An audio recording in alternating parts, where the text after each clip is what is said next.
Hello and welcome to my Imola Grand Prix predictions. It has been so long since it has been race week, but we are finally here, and it is also your turn to get involved once again.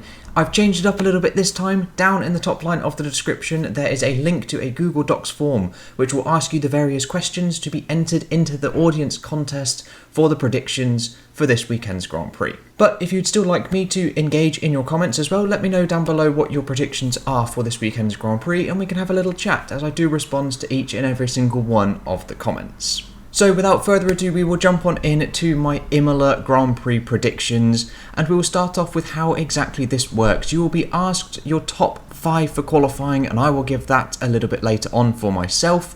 The top 5 for the race as well, and then one bold encompassing statement across the entire Grand Prix weekend.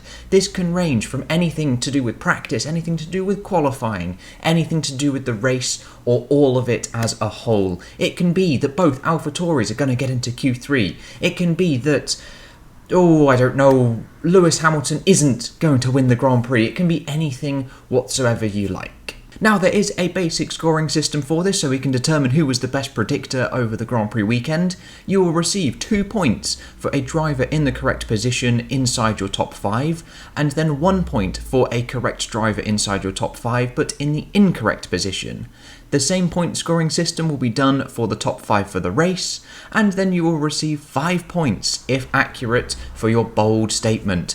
Obviously, there is lots of leeway, and I do generally just give 5 points to people that are remotely correct. So yes, like I said, please get your predictions in through that link in the description down below. I will only be accepting ones through that, as it just makes my life a little bit easier data collecting wise. But if you'd still like to let me know in the comments, then by all means do that and we can have a little chat. So with that out of the way, we will jump on into my top 5 for qualifying. And for pole position for the Imola Grand Prix, I'm going for Max Verstappen in the Red Bull. P2, I'm going for Sergio Perez. I think it is going to be a Red Bull 1-2. That car looks rapid in single lap pace compared to the Mercedes. I've then gone for Lewis Hamilton in P3, Valtteri Bottas P4, and Charles Leclerc in P5. Now, we did have 3 weeks ago in Bahrain the Red Bull of Max Verstappen out qualifying Hamilton by 3/4 tenths, something like that.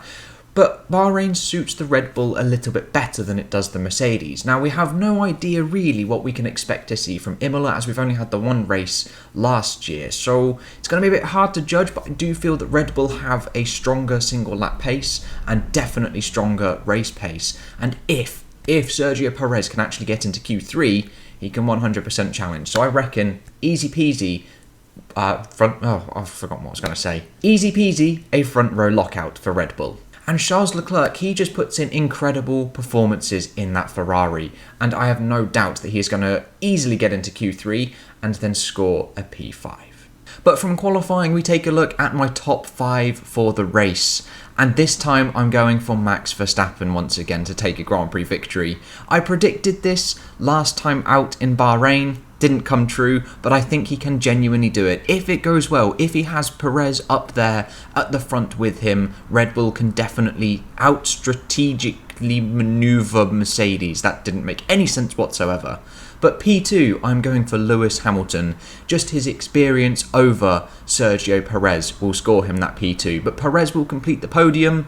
Then will come Daniel Ricciardo in the McLaren, and then Valtteri Bottas in the Mercedes.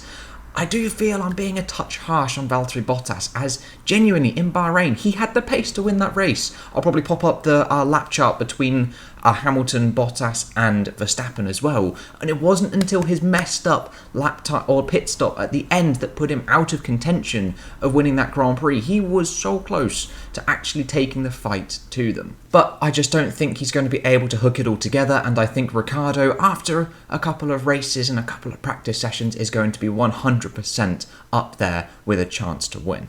Chance to win, chance to get a podium, P4 hopefully, so I get my 2 points. I don't really know what I'm saying today. It's been a very long time since I've actually recorded anything, but from the top 5 in the race, we will take a look at my bold prediction, and it is that AlphaTauri will get both cars into Q3. I genuinely think that AlphaTauri can actually get both cars into Q3, as last year in Imola they were rapid, and Bahrain they were also rapid. If we think Danny Kvyat almost got on the podium, Pierre Gasly had a storming qualifying as well. If it wasn't for his little something happened in the race, I can't remember, but he did actually retire during the Grand Prix, so I easily can see both AlphaTauris getting into Q3, so that is my bold prediction. And there we go, there is the end of my Imola Grand Prix predictions. Make sure to get yours down in the description below, following that link into that Google Docs form where you can fill out your predictions as well, and then you'll be entered. And then in a video that comes out